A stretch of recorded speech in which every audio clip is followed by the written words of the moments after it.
Em nome do Cristo ressurreto. Amém. Como está a sua saúde? Está tudo bem? Quem sabe poderia estar melhor? Ou talvez a coisa não esteja assim tão boa. Quando se trata de saúde, a gente sabe que a coisa oscila. Às vezes a nossa saúde está boa, mas às vezes ela não está do jeito como deveria estar. E para que nós não tenhamos surpresas desagradáveis com a nossa saúde, nós sabemos que ter hábitos saudáveis são fundamentais.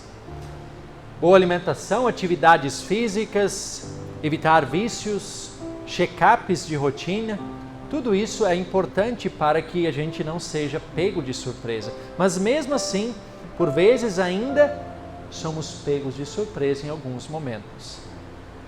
Quando não estamos nos sentindo bem, o que nós fazemos? Em primeiro lugar, a gente costuma fazer uma automedicação, quem sabe para a farmácia comprar um remédio, mas a gente também sabe que automedicação tem seus riscos. Principalmente quando a gente não sabe exatamente o que nós temos. O certo então seria nós irmos ao médico. E o que o médico irá fazer quando nós formos até ele? Ele irá nos examinar para poder então assim receitar o medicamento correto.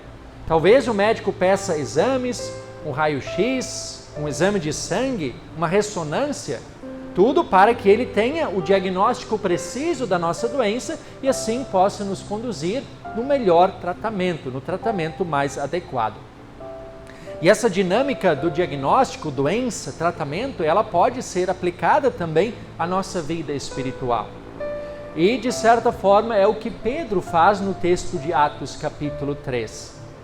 Esse texto nos apresenta os desdobramentos da cura de um homem que não conseguia andar. E sabemos que Jesus curou muitas doenças, muitas pessoas de suas doenças e de suas deficiências enquanto esteve aqui no mundo. E Jesus fez essas curas, esses milagres justamente para mostrar para as pessoas que ele era de fato o Filho de Deus. João fala disso, que Jesus fez os milagres, os sinais para que as pessoas crescem que ele era o Filho de Deus e para que crendo tivessem vida em seu nome. E lá no início da igreja cristã, por algum tempo, Deus permitiu que também os discípulos ainda realizassem algumas curas e alguns milagres. E Deus permitiu isso justamente para que as pessoas crescem na mensagem deles, para que eles pudessem perceber que aquilo era uma continuidade daquilo que Jesus já havia iniciado. E o que chama atenção nesse texto e também em outros momentos em que os discípulos realizam curas, milagres, é que eles fazem questão de enfatizar que a cura, aquele milagre, acontece em nome de Jesus Cristo, aquele que havia sido morto e que havia ressuscitado. Ao contrário do que, por exemplo, acontece com muitos ditos curandeiros milagrosos nos dias de hoje, que gostam de chamar atenção para si mesmos, os discípulos nunca chamaram atenção para si, mas sempre enfatizaram que quando eles realizavam algum prodígio, algum milagre, algum sinal, alguma cura, era o próprio Deus que estava fazendo aquilo. Era em nome do próprio Jesus Cristo, aquele que havia sido morto e que havia ressuscitado. Somente Deus pode realizar curas e milagres. As doenças, os problemas de saúde, as deficiências que existem no mundo são consequências da queda em pecado. Se alguém tem uma doença, uma deficiência, não é um castigo por um pecado específico, mas são consequências do pecado de um modo geral. E essas coisas, essas doenças, enfermidades, deficiências atormentam a humanidade. Desde lá do início, desde a queda em pecado, e continuará sendo assim enquanto esse mundo existir, até Jesus voltar. Por mais curas que Jesus tenha realizado nos dias em que esteve nesse mundo, ele não curou todas as pessoas de suas enfermidades, de suas doenças. As doenças, as enfermidades, deficiências persistem ainda hoje no mundo. E são um sintoma bem evidente de que a humanidade está doente. E essa doença tem nome, Essa doença se chama pecado. Não é uma enfermidade física, mas é algo bem mais profundo, é uma enfermidade espiritual. E assim nós temos já um sintoma dessa doença, que é o pecado. Mas como nós podemos, então, digamos, de certa forma, ter um diagnóstico mais preciso dessa doença? Um diagnóstico bem mais preciso para que possamos também conduzir num tratamento adequado. É o que Pedro faz em nosso texto, no texto de Atos. Pedro, quando aquelas pessoas se reuniram após o milagre, todas aquelas pessoas admiradas com aquele milagre, com aquela cura, o que Pedro faz? Pedro, ele toma a palavra e diz: israelitas, por que vocês estão tão admirados com isto? Ou por que estão com os olhos fixos em nós, como se pelo nosso próprio poder ou piedade tivemos feito esse homem andar? O Deus de Abraão, o Deus de Isaque, o Deus de Jacó, o Deus dos nossos pais, glorificou o seu servo Jesus, a quem vocês traíram e negaram diante de Pilatos, quando este já havia decidido soltá-lo. Vocês negaram o santo e o justo e pediram que fosse solto um assassino. Vocês mataram o autor da vida, a quem Deus ressuscitou dentre os mortos, do que nós somos testemunhas. Percebam como Pedro é duro aqui. Pedro confronta eles. Pedro diz: vocês traíram, vocês negaram, vocês mataram. Ele confronta aquelas pessoas porque elas tinham sido as responsáveis pela morte daquele que efetuou a cura daquele homem. Pedro não estava fazendo uma acusação falsa, uma acusação leviana, não era nenhuma fake news, mas aquilo era a mais pura e dura verdade. Aquelas pessoas que ali estavam, muitas delas haviam sido responsáveis diretas por toda aquela trama que culminou na morte de cruz de Jesus Cristo. Pedro aqui faz o uso da lei para confrontar aquelas pessoas. E é justamente a lei que oferece o diagnóstico mais preciso da doença espiritual que afeta o ser humano. O pecado. A lei nos traz esse diagnóstico. A lei mostra, a lei acusa, a lei condena o pecado. A lei confronta cada ser humano com a sua própria realidade pecaminosa. E se nós considerarmos que Jesus veio ao mundo para morrer pelos pecados da humanidade, nós devemos concluir que de forma indireta, também nós somos responsáveis pela morte de Jesus Cristo. Podemos não ter absolutamente nada a ver com toda aquela trama que conduziu para a morte de Jesus Cristo na cruz. Mas de forma indireta, também nós temos culpa no cartório. Nós também fomos responsáveis pela morte de Cristo na cruz, por causa dos nossos pecados. Esse é o peso da lei. A lei acusa, a lei confronta, ela condena. A lei escancara a nossa realidade pecaminosa. Ela nos dá o diagnóstico preciso da nossa doença. A lei não apenas traz esse diagnóstico da doença espiritual que nós temos, mas também revela uma dura e cruel sentença, que está registrada lá na carta do apóstolo Paulo, no capítulo 6.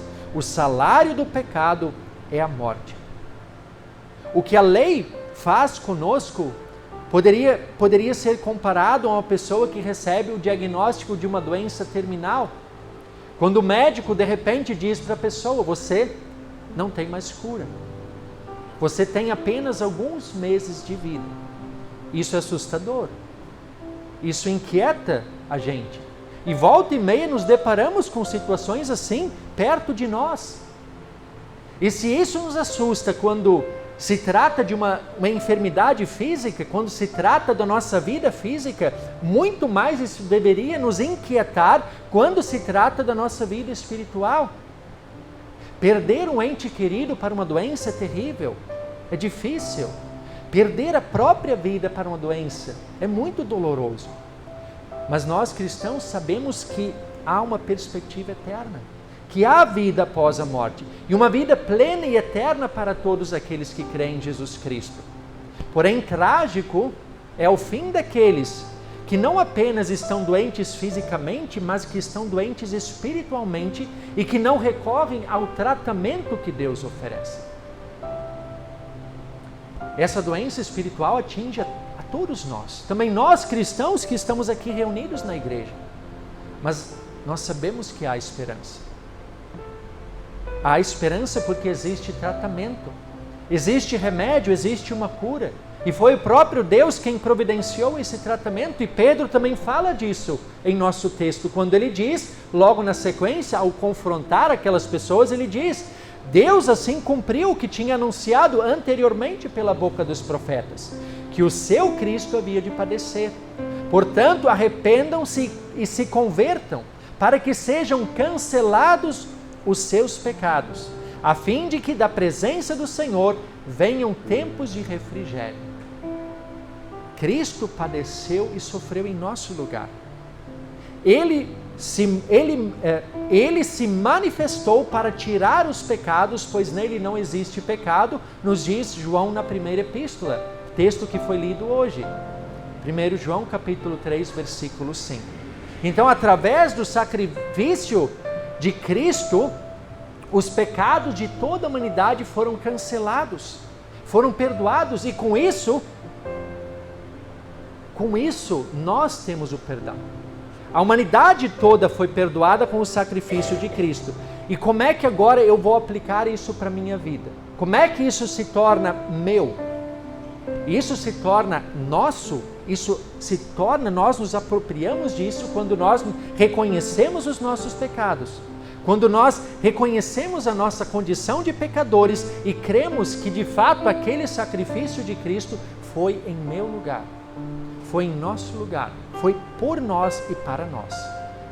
Reconhecer os pecados, crer em Cristo, esse é o tratamento, esse é o remédio, esse é o caminho para a cura.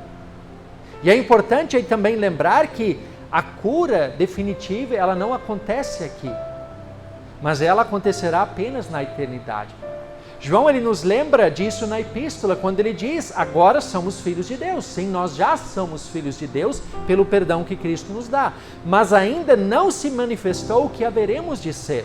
Sabemos que quando Ele se manifestar, seremos semelhantes a Ele, porque haveremos de vê-lo como Ele é.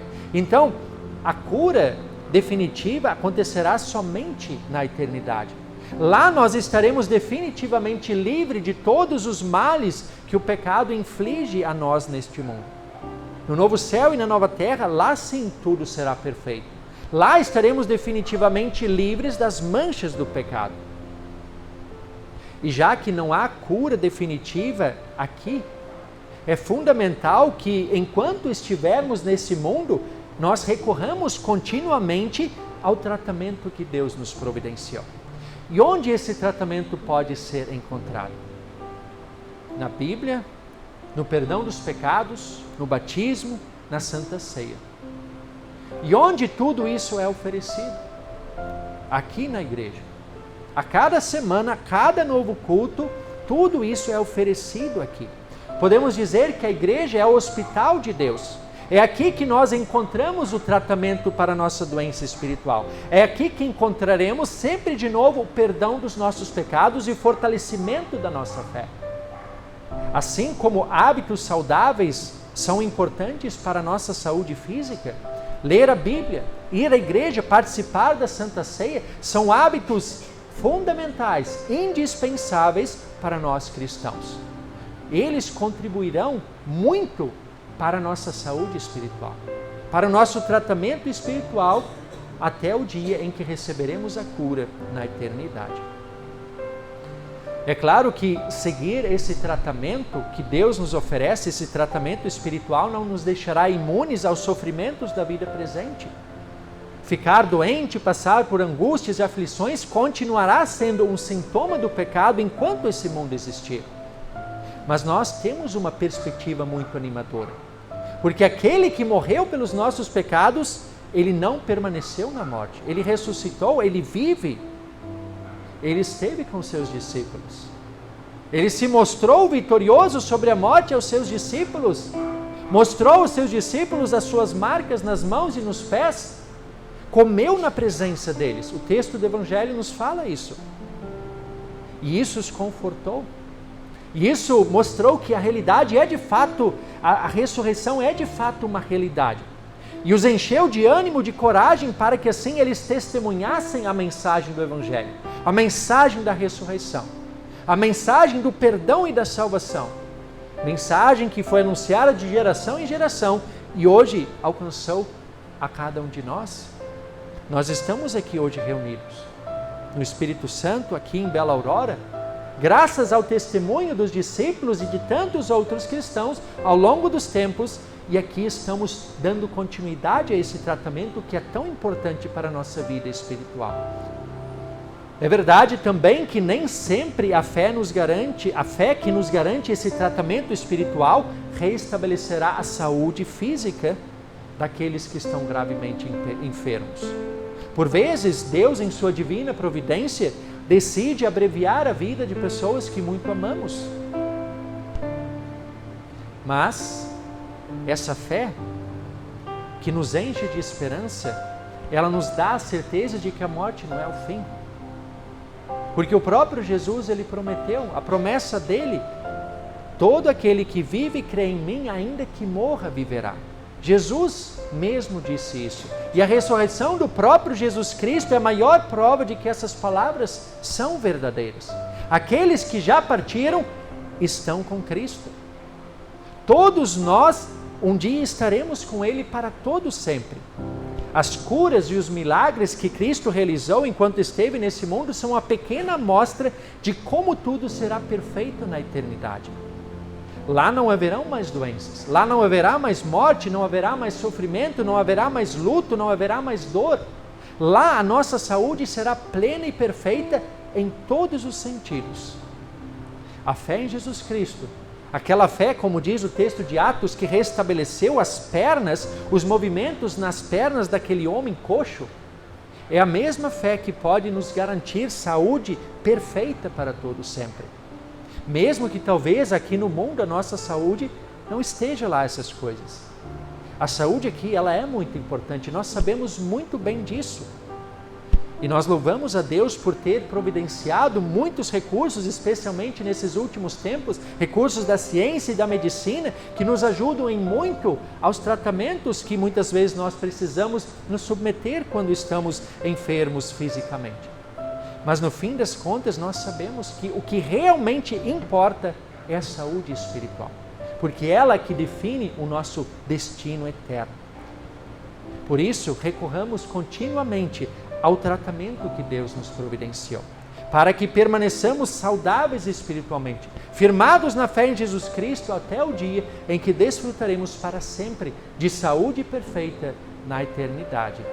Amém.